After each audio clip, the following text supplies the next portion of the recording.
back, everyone. We roll on this afternoon with a special one-on-one with NBA superstar Chris Paul. The LA Clippers point guard, known as CP3, currently in China for a promotional tour, and our Wong Dong recently sat down with Paul where they discussed the upcoming season, his charity work, and how he balances his career with his family. Chris, great to have you with us. Great to see you in Beijing. I understand this probably is one of your lucky spots, given that actually in 2008, you and the U.S. team won the Olympic championship here. Definitely. I always feel so blessed and fortunate to be here, and the warm welcoming from all the fans and the people here in Beijing has been amazing. Obviously, I was here last year also playing with the Clippers in a preseason game here against the Heat, and this place will always have a special place in my heart due to the 2008 Olympic Games.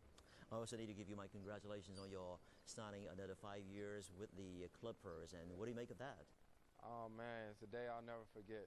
You know, signing that contract, solidifying the next 5 years in Los Angeles. Did it with my family there. They were present, and see the smile on my mom and dad's face is something that's priceless. What about Doc Rivers joining your team? That probably is very exciting too. Yeah. Doc has been amazing.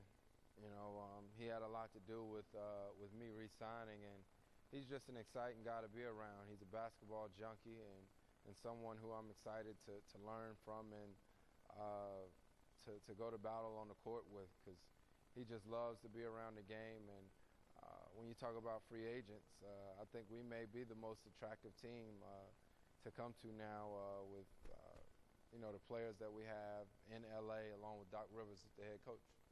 Sounds really exciting and so much to look forward to.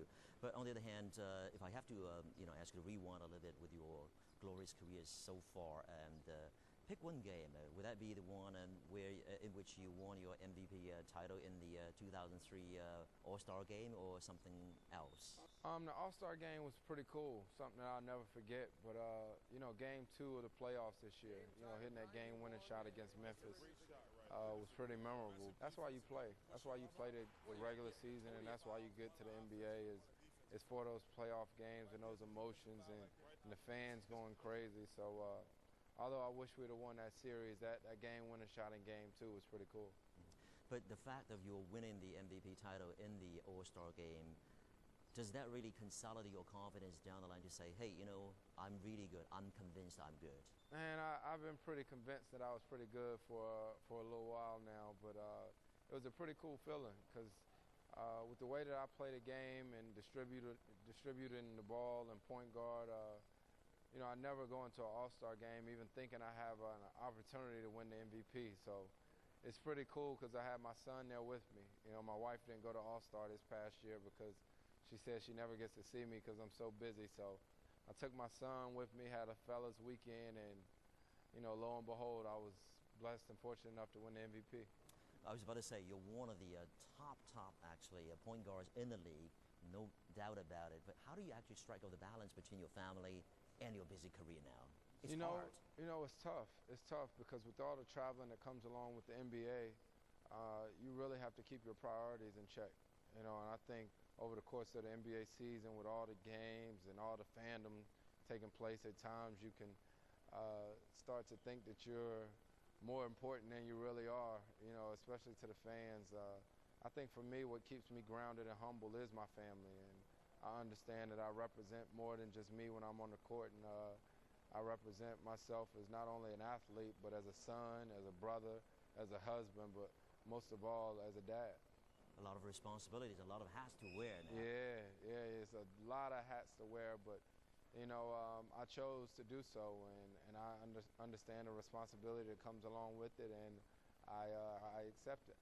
As far as the Clippers are concerned, down the line, as you mentioned, it's better armed now with an experienced coach also to join the team and so forth.